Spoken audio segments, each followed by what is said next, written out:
بسم الله الرحمن الرحیم. السلام علیکم و رحمت الله. به درس 13 به فضل الله رسیدیم. هر روی کتاب درس پنجمه، روی سلسله خوان درس 13.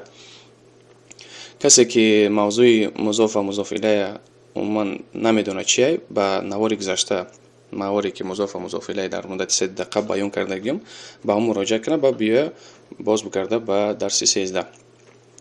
تصمیم گرفتیم که هر درس نو که در اومدیم در اونجا گفتگو باشه. اول گفتگو را میخونیم روانه یک میخونیم شه، شما قفه ما تکرار کنید، چه روی تلفنتون باشه چه روی کتاب، اگر پیشت کردگی باشه نه روی کتاب باشه، این بهتر میشه. اولا روانه میخونیم، شما تکرار میکنید، بعد نازکیای نحویشه و کلمات نوشه چیکار میکنیم، شرح میدیم. خب جا گفتگو میان سعید و یاسیره، 10 تا جمله بندی روانه میخونم شه. سعید میگه اکتاب محمد هذا یا یاسر، اکتاب محمد هذا یا یاسر. ياسر لا هذا كتاب حامد، لا هذا كتاب حامد. سعيد أين كتاب محمد، أين كتاب محمد. ياسر هو على المكتب هناك، هو على المكتب هناك. سعيد أين دفتر عمار، أين دفتر عمار. ياسر هو على مكتب المدرس، هو على مكتب المدرس. سعيد قلم من هذا يا علي، قلم من هذا يا علي. علي هذا قلم المدرس، هذا قلم المدرس. سعيد أين حقيبة المدرس، أين حقيبة المدرس. علي هي تحت المكتب، هي تحت المكتب. همین گفتگو میان سعید و یاسر. میگذاریم به قاعده‌ای که در همین جمله بافی یا گفتگو ذکر شده. اکتاب محمد میگه سعید، اکتاب محمد همزه سوالیه، یعنی همین سوال چیکو کرد، جمله را سوالی چیکو کرد، همین جمله را چی سوالی کرد، همزه استفهام، نمی همزه استفهام. اکتاب محمد جای کتاب لا چی پردمت دیگه هم بخوای میمونه، مثلا دفتر محمد هذا، بیت محمد هذا، این خانه محمد است، این دفتر محمد است، قلم محمد هذا، همش درسته. همینجا کتاب بازی مضافه، محمد مضاف الیه. نورد بیان کرده بودم که مضاف چی میشه، به تنوین میشه و به الف لام. درسته بگی الکتاب محمد و کتاب محمد. محمد مضاف الیه کشی دائم مجروره، دائم کسره میگیره، همه وقت مجروره کسره میگیره. کتاب محمد میگیم. کتاب مثلا خالد باشه کتاب خالدین، اگر عباس باشه کتاب عباس، اگر جای علی باشه کتاب علی. ترجمهش چیه؟ یاسر این کتاب محمد است، کتاب محمد هذا یا یاسر. همین یا حرفی ندا های، یاسر منادا. ببینید اینجا تنوین نیست، اصلا ما چی میگیم؟ یاسرون. اگر به حرف یا اگر ذکرش کنیم یاسرون میگیم. در اینجا چی به تنوین گم شد؟ به خاطر که منادا های. ما نازکی هازی حرفی ندا و منادا را در اعراب همه نازکیش نمیگذاریم، اما رواکی میگیم که شما آسان باشه. همین حرف ندا که آمد، حرف یا، بعد از او کدام نامی که نگیریم، کدام نامی را که ذکر نکنیم تنوین نمیگیره. مثال عباسون، محمدون، خالدون همه یا تنوین دارن. اگر یا قطعی اگر بگیم یا می رنگ هی خمونه، هی میگیم که مثلا ای محمد یا ای محمد، مانند همین حرف. نکی قاعده اعرابی بگیم قاعده نحوی داره با یا یاسر، یا محمد، یا خالد. حرفی ندا های خودش هم میگه که حرفی ندا و کسی که ندا میشه مناداش میگن. وقتی که منادا شد، منادا دیگه تنوین نمیگیره. اینم قاعده های، قاعده را باید بگیره. یا حرفی ندا های یا سیرون چی با نگفتیم، برای که یاسر در جا منادا های. محمدون داریم، یا محمدو چی با محمد تنوین پیدا نکرد، میگیم که یا حرفی ندا های محمد منادا کشید، برای که تنوین نمیگیره. تمام همه قاعده دیگه نازکیش ما نمیگیریم. هم قشنگ بدونه که یاسر در جا منادا های، برای که تنوینش نیست چید. و اهمیت بده که من همین را ای نگفتم، یعنی میتونی به لهجه ترجمهش بکنی، نگی که کتاب محمد است این ای یاسر. اوزی تاجیکای خیلی نمیگن به لهجه خمون مثلا گرنگ نمیکنیم، با ترجمه ادبی تاجیکی ما کوشش میکنیم با لهجه تاجیکی ترجمهش میکنیم. چی میگیم؟ یاسر همین کتاب محمد است، یاسر همین کتاب محمد است. تمام همین قضیه میریم دوام میتیم. یاسر میگه لا هذا کتاب حامد، نه این کتاب حامد است، این کتاب حامد است، یعنی کتاب مضاف، حامد مضاف الیه. سعید میگه این کتاب محمد، کتاب محمد کجاست؟ أين كتاب محمد بوزا مضاف محمد مضاف إليه، يعني كتاب مضاف محمد مضاف إليه. يوسف میگه هو على المكتب هناك، کتاب که مورسکوی رو ده یعنی جنسی مردانه داره، برام ما هو گفتیم. هو چیه؟ جاینشینی مردانه های. هو على المكتب هناك، او بالای میز است در آنجا، یا که ها آنجا در بالای میز است. اینا در بالای میز نشان داده است که کتاب در همین جای. هو على المكتب هناك، اینجا کسره گرفت مکتب به سبب حرف جر. على حرف جر که است، المكتب اسمی مجرور، برام کسره گرفت. هو على المكتب هناك، او در بالای میز است آنجا. این دفتر عمار، دفتر عمار کجاست؟ این دفتر عمار. یوسر میگه هو على مكتب المدرس، این جمله کمتر باید تنبیه بده. نگاه کنه هو على مكتب المدرس، از مکتب کسره گرفت به سبب على، یعنی اسم مجرور، حرف جر على مكتب اسم مجرور. بعد خودی مکتب مضاف، المدرس مضاف الیه. اهمیت داده نه، یعنی هو على مكتب المدرس، اینجا تنوین نگرفت مکتب و نه الف لام قش میشه، برای که مضاف است. خودش هم کسره گرفت. برای چی مثال مکتب المدرس نگفتیم، با زمان نگفتیم، برای که پیشکی حرف جر است دیگه. حرف جر که اومد کسره میته، کسره میته، برای که مضاف ما در اینجا کسره گرفت. هو على مكتب المدرس. سعید میگه قلم من هذا یا علی؟ علی این قلم کیست؟ قلم من هذا یا علی؟ علی این قلم کیست؟ علی میگه که هذا قلم المدرس، هذا قلم المدرس. همینجا هم هازی قلمم مضاف، من مضاف الیه هسته.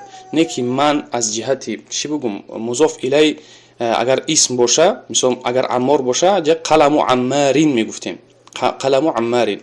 من که اسم شرطش میگن، من اسم شرطش میگن، در اینجا کسره نمیگیره، نمیتونه گفته قلم منی هذا یا علی، یعنی کسره نمیگیره من. برای چی؟ ایره در آینده میگذاریم. فقط همین قشا بدونه که اینجا قلم مضافه، من مضاف الیه، من مضاف الیه.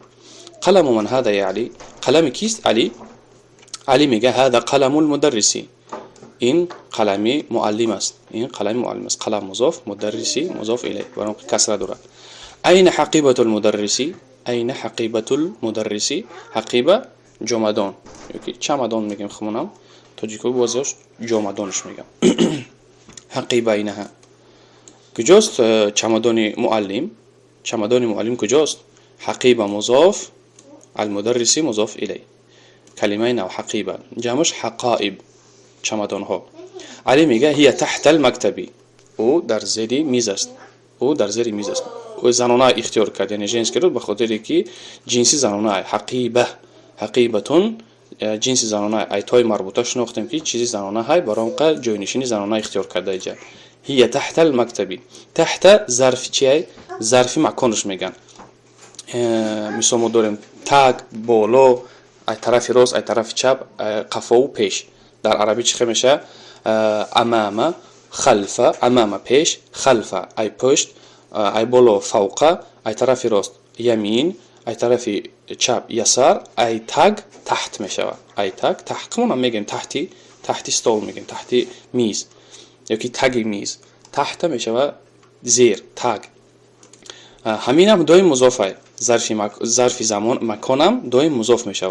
تحت المکتبی زیری میز، مثال میگیم تحت البیتی زیری خانه، تحت الکرسی زیری کرسی، مثال با چی میشه گفته میشه؟ تحت السیارتی زیری ماشین و غیره. یعنی مضاف میشه تحت، بعد از وی مضاف الیه. هی تحت المکتبی، او در زیر میز است. همین ای بگیم گفتگوی امروزه. تمارین مشق‌ها، یا دو مشق میگیریم، با هم اکتفا میکنیم ان شاء الله. اجب من الاسئله الاتیه، بس سوال‌های زیرین جواب بده. یعنی همین سوالای ای روی چی میگیریم؟ ای روی همون گفتگو جواب میدیم. این کتاب محمدین، کتاب محمد کجاست؟ در جواب میگیم کتاب هو على المكتب هناك، هو على المكتب هناك، او در بالای مکتب است آنجا. هناك یعنی اسمی اشاره های آنجا. این کتاب عمار، کتاب عمار کجاست؟ هو على مكتب المدرس، هو على مكتب المدرس. أين حقيبة المدرس؟ چمدان مدرس که جامدان مدرس کجاست؟ هي تحت المكتب، هي تحت المكتب. اینجا اضافه می شود تمرین دیوم، مشق دیوم. اضف الكلمة الأولى إلى الثانية، کلمه یکم رو به دیوم اضافه کن. یعنی جمله بندی میکنیم، کلمه های الهیده هسته ما مضاف الیش میکنیم، اضافه میکنیم اولش بعد دیگه کتاب محمدون. یعنی ما چخه بگیم کتاب محمد میگیم کتاب محمدین، کتاب محمدین، کتاب مضاف محمد مضاف الیه. مکتب المدرس، میز و معلم، چخه بگیم میزی معلم، مکتب المدرسی، مکتب المدرسی. همه جمله بندی های همین کلمه های الهیده عباره های ما باید جمله بندی کنیم با اضافه. قلم حامد، قلم حامد، قلم حامد، قلم حامد. مفتاح البيت، مفتاح البيت. کلیدی خانه چخه بگیم مفتاح البيت، مفتاح البيت. بیت عباس، خانه عباس چخه بگیم بیت عباس، بیت عباس. دکان التاجر، دکان تاجر، دکان التاجر، دکان التاجر. دکان مضاف التاجر مضاف الیه. غرفة علي، غرفة علي، اتاق علی. غرفة علی، غرفة علی، اتاق علی. یعنی در زیر تشدید دو کسره میگذاریم. علی رنگ کرسی. بیت المهندس، خانه مهندس. المهندس هم خمونده مهندس میشه به زبان روسی انجینیر. بیت المهندسی، بیت المهندسی. دفتر سعید، دفتر سعید، دفتر سعید، دفتر سعید، دفتر سعید. اسم الولد، نام پسرک. اسم نام میشم خموندم اسم تو چیست میگن مثلا نام تو چیست. اسم الولدی، اسم الولدی، نام پسرک. اسم مضاف الولدی مضاف الیه. مندیل یاسر، مندیل گذاشته بودیم کلمه نو نیسته، در اولی درس گذاشته بودیم. مندیل رومولچه میشه، رومولچه یاسیر چه میگیم مندیل یاسرین، مندیل یاسرین. کتاب الله، کتاب یکی الهی دخوریم الله میگیم لفظ جلاله الله. کتاب الله، کتاب خداوند یا کتاب الله میشه کتاب الله، کتاب الله. کتاب مضاف الله لفظ جلاله مضاف الیه. قمیص عمار، کرتا عمار، کرتای عمار. قمیص عمار، قمیص عمار. قمیص مضاف عمار مضاف الیه. بنت الطبيب، دختری طبیب. بنت الطبيب، حرفی تا چی بود شمسی کی بود برام زده میکنن در همین حرفی تا. بنت الطبيب، بنت الطبيب، دختری طبیب. بنت مضاف طبیب مضاف الیه. سریر خالد، بستری یا جوگای خالد. سریر خالد، سریر خالد تنوین نیست میشه. سریر مضاف خالد مضاف الیه. مفتاح السیاره، مفتاح هم باید الهیده میخوندم. مفتاح السیاره، کلید ماشین میشه کلید ماشین. مفتاح السیاره، جمله بعدی میکنیم مفتاح السیاره. کلید مضاف یعنی مفتاح مضاف السیاره مضاف الیه. مفتاح السیاره. با همین قدر اکتفا میکنیم. بسیارتر امی به نهایت درس مهمه تکرار بکنه، خاصتا گفتگو را انمی مشقا را حتما اجرا بکنه و قلماتون بنویسه و دفتراتون میخوای بنویسن که خود کتاب دام بنویسه میشوه. کتاب عباره هم ای دفتره هم ای کتاب میتونید در همین خود کتاب پر کنه. با تلاش باشه با اجتهاد باشه تا درس های آینده. و السلام علیکم.